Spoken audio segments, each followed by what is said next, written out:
رسول پاک سید عالم صلی اللہ علیہ وسلم نے فرمایا میرے دین کا عالم میرا جانشین ہے۔ حضور نے فرمایا جس نے عالم کو سہارا دیا مجھے سہارا دیا، جس نے عالم کی خدمت کی میری، اور تفسیر روح البیان کی حدیث عرض کر رہا ہوں، حضور نے فرمایا جس نے کسی عالم کا دیدار کیا سمجھ لے میں نے اپنے رسول کا دیدار کیا۔ اور جب بندہ ایک بیٹھا ہے چوک میں وہ کہہ رہا ہے مولوی سارے ہی اجدے نے، تو حضور کی حدیث کی مخالفت کر رہا ہے کہ نہیں کر رہا؟ سن لیں اور یاد رکھے، دین کے چمن میں اس وقت جتنی آپ کو بہار نظر آ رہی ہے یہ میرے نبی کا صدقہ ہے، علماء کی محنتوں کا نتیجہ ہے، علماء کی محنتوں کا نتیجہ ہے۔ یاد رکھنا، لوگ ایک منٹ لگاتے ہیں بزرگوں کو، مشائخ، مدارس کے طلباء کو، اپنے بڑے بزرگوں کو، ماں باپ کو، رشتہ داروں کو، قبیلے کے بڑوں کو لوگ فوری طور پہ بات کر جاتے ہیں۔ یاد رکھیں، آپ جب مجموعی بات کریں تو یہ لفظ بھی کبھی نہ کہیں کہ سارے سیاستدان برے ہیں، یہ جملہ کہنا بھی درست نہیں، سارے بیوروکریٹ برے ہیں یہ کہنا بھی درست نہیں، سارے مالدار برے ہیں یہ کہنا بھی درست۔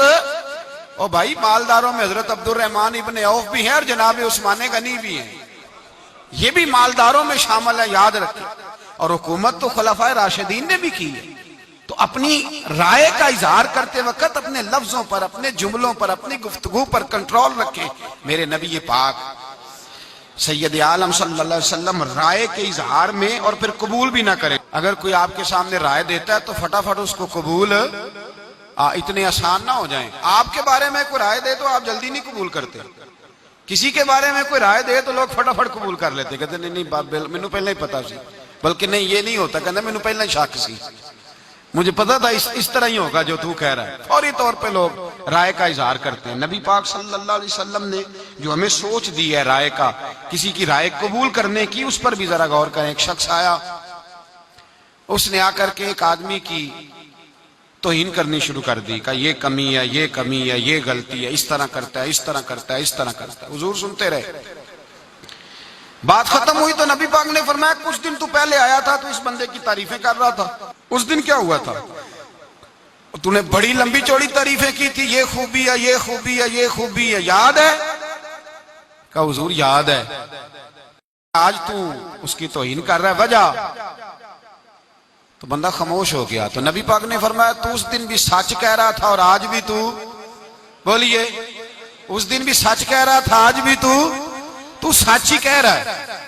وہ شخص حضور کا منہ دیکھنے لگا، زیارت کرنے لگا، یا رسول اللہ صلی اللہ علیہ وسلم کس طرح؟ تو حضور نے فرمایا اس دن اس بندے نے تجھے راضی کیا تھا تو اس کے اندر سے خوبیاں ڈھونڈ ڈھونڈ کے بیان کر رہا تھا، آج بیچارے سے کوئی غلطی ہو گئی ہے تجھے ناراض کر بیٹھا ہے تو اس کی کوتاہیاں ڈھونڈ ڈھونڈ کے لے آیا ہے۔ فرمایا تو اس دن بھی سچ کہہ رہا تھا اور آج بھی تو، لیکن اس طرح نہ کر، جب تو رائے کا اظہار کرے پھر تو اس طرح کر کہ تو دیانتداری کے ساتھ رائے کا اظہار کر۔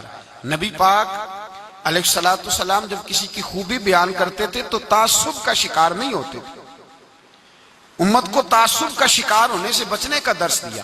حاتم طائی کافر تھا، غیر مسلم تھا، لیکن سرکار نے فرمایا اس میں مسلمانوں جیسی، مومنوں جیسی صفتیں پائی جاتی ہیں، مومن ہوتا تو بھلا ہوتا، سرکار نے اس کا یہ وصف قبول فرمایا۔ رائے جب آپ دینے لگتے ہیں، جب آپ اظہار کرنے لگتے ہیں، جب آپ، اور نبی پاک علیہ الصلوۃ والسلام نے فرمایا جب تم کسی شخص کے بارے میں اظہار رائے کرنے لگو تو فٹافٹ نہ کر دینا، اس کے ساتھ سفر کرو، لین دین کرو، اس کے ساتھ وقت گزارو، پھر تمہیں پتا چلے گا وہ بندہ کیسا ہے، تمہیں پتا چلے گا اس کی راتیں کیسی ہیں، صبحیں کیسی ہیں، پھر تمہیں پتا چلے گا متکبر ہے کہ عاجز ہے، پھر تمہیں پتا چلے گا کہ اس کی گفتگو آپ کتنا عرصہ ساتھ رہے، کہیں کوئی کچی بات تو نہیں کرتا، کہیں اس کے لفظوں کے اندر کوئی ایسی بات تو نہیں پائی جاتی۔ تو میرے بھائی، آزادی رائے مکمل حق رکھتا ہے مسلمان، اسلام نے دیا ہے، لیکن اس کو یہ اجازت نہیں کہ وہ جو اس کے ذہن میں آئے اس کا وہ اظہار کرنا شروع کر دے۔ بہت سارے لوگ کہتے ہیں جی دین میں آپ کو بتاتا ہوں، اصل دین کیا ہو؟ بھائی آپ کیسے بتاتے ہیں؟ کتنی کتابیں پڑھی ہیں آپ نے؟ 2 4 5 چیزیں اردو کی آپ اٹھا کر کے ان کو دیکھ کے لوگوں کو دین سمجھانے آ گئے۔ اب یہ آپ ٹی وی چینل کھول کے دیکھ لیں، ہر ٹی وی چینل پہ دین سکھایا جا رہا ہے، ہر جگہ دین بتلایا جا رہا ہے۔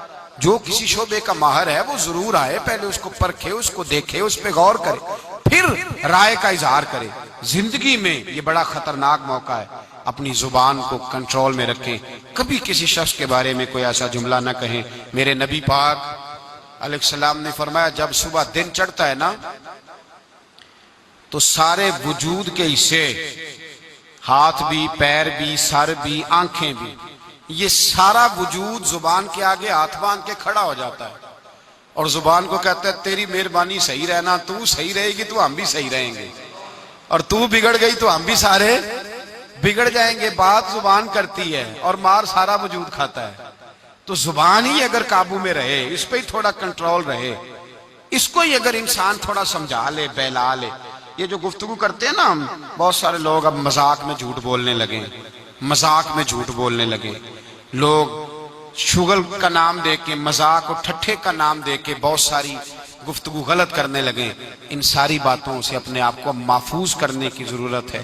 نبی پاک علیہ السلام نے فرمایا جو لوگ کسی کا مذاق اڑائیں گے، قیامت کے دن جب ان کو کھڑا کیا جائے گا تو ان کے لیے جنت کا دروازہ کھلے گا، وہ بھاگیں گے جنت کی طرف تو جنت کا دروازہ بند کر دیا جائے گا، پھر دروازہ کھلے گا، وہ پھر بھاگیں گے، دروازہ بند کر دیا جائے گا۔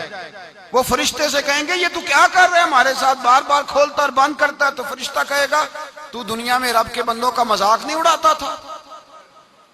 کسی کا رنگ اگر کس طرح کا ہے، کسی کی بات کس طرح کی ہے، تو گھر جا کے اپنی محفل میں بات چھیڑ دی، اس کے لب و لہجے کا، گفتگو کا مذاق اڑانا شروع کر دیا۔ تو جب گفتگو کریں، رائے کا اظہار کریں تو اپنے آپ کو اللہ کا بندہ سمجھ کے اس سے ڈر کے گفتگو کریں۔ یا ایھا الذین آمنوا اتقوا اللہ وقولوا قولا سدیدا، سیدھی بات کرو، سچی بات کرو، کھری بات کرو، میٹھی بات کرو، ایسا جملہ کہو کہ اس جملے کی تاثیر دیر تک پائی جائے، ایسی میٹھی بات کرو کہ دل ٹھنڈے ہو جائیں، ایسی میٹھی بات کرو۔ بس ایک میٹھی بات سنا کے بات ختم کرتا ہوں۔ تاتاریوں کی قوم بڑی سخت تھی، بڑی سخت قوم تھی۔ یہ وہی لوگ تھے جنہوں نے مسلمانوں کی کھوپڑیوں کا مزار، مینار بنائے تھے۔ بڑی سخت قوم تھی۔ اس قوم کے پاس ایک درویش پہنچے، درویش تبلیغ کرنے۔ امام اعمش رحمۃ اللہ علیہ ان کا نام بتایا جاتا ہے، حدیث کے استاد تھے۔ لوگوں نے کہا حضرت آپ نہ جائیں، سخت ہیں۔ فرمایا وہ سخت ہیں، میں تو نہیں نہ سخت۔ آج دیکھتے ہیں سختی اور نرمی کا مقابلہ ہوتا ہے تو فتح کس کی ہوتی ہے۔ آپ جب پہنچے تو وہ شہزادہ بیٹھا تھا، اور ان لوگوں کے شوق عجیب ہوتے ہیں۔ کتا اس کے پاس تھا تو کتے کے اوپر وہ ہاتھ پھیر رہا تھا پشت پہ۔ حضرت گئے، سفید داڑھی، باریش ہاتھ میں چھڑی، سفید رنگ کا امامہ، نور علی نور چہرہ۔ پہنچے نا جب اس کے پاس تو کہنے لگے میاں کچھ تیرے ساتھ گفتگو کرنی ہے، کچھ باتیں کرنی ہے دین کے معاملے میں۔ تو کہنے لگا بابا بات بعد میں سنوں گا، پہلے ایک بات تو بتاؤ، تمہاری داڑھی کے بال اچھے ہیں یا میرے کتے کی دم اچھی ہے؟ جو 7 شاگرد اور مرید تھے وہ کہتے ہیں کہ ہم نے تلواروں کو ہاتھ ڈال لیے کہ بس نیام سے نکالیں گے اور اس گستاخ کی گردن کاٹیں گے۔ کہتے ہیں جب یہ بات کہی تو حضرت مسکرائے، اور پھر تھوڑی دیر کے بعد دیکھا تو ان کی آنکھوں میں آنسو تھے۔ آپ فرمانے لگے تو اس کا مالک ہے اور میرا بھی کوئی مالک ہے، تو اس کا مالک ہے اور میرا بھی کوئی مالک ہے۔ اگر یہ تیرا زیادہ وفادار ہے تو اس کی دم اچھی ہے، اور اگر میں اپنے رب کا زیادہ وفادار ہوں تو میری داڑھی اچھی ہے، میری داڑھی اچھی ہے۔ اتنا پیارا بول تھا، اتنی میٹھی بات تھی، اتنا خوبصورت جملہ تھا، شہزادے کی روح میں گھر کر گیا۔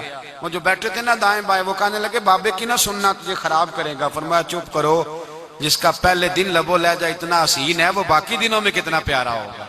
میں نے اس کی بات سننی ہے، لب و لہجے کی مٹھاس لوگوں کو کری۔ حضرت بایزید بستامی کے پاس بی بی آ گئی، اس نے کہا بتائیں میرے کتے کی دم اچھی کہ آپ کی داڑھی کے بال؟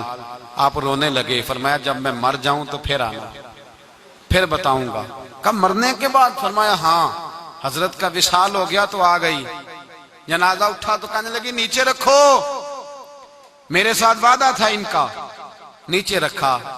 کہتے ہیں جب جنازہ نیچے رکھا تو حضرت بایزید نے کپڑا ہٹایا چہرے سے۔ وارث شاہ کدو مر دے جنہ کیتیاں نیک کمائیاں نے۔ کپڑا ہٹایا اور فرمانے لگے بی بی میں نے اپنے رب کو راضی پایا ہے، تیرے کتے کی دم نہیں اچھی، بایزید کی داڑھی بڑی اچھی ہے۔ حضرت امام اعمش گئے تاتاریوں کی قوم کے اندر، ایک میٹھا بول بول کے، ایک اچھی بات کر کے، اپنی رائے کا اظہار اچھے انداز میں کر کے جب گئے ایک مہینے کے بعد نکلے تو سارے کا سارا علاقہ مسلمان ہو چکا تھا، سب کو کلمہ. تو آپ اپنے اچھے بول سے تو کسی کے دل میں گھر بنا سکتے ہیں، اچھے بول سے، لیکن ویسے اگر آپ کہیں تو پھر وہ گھر بن سکتا؟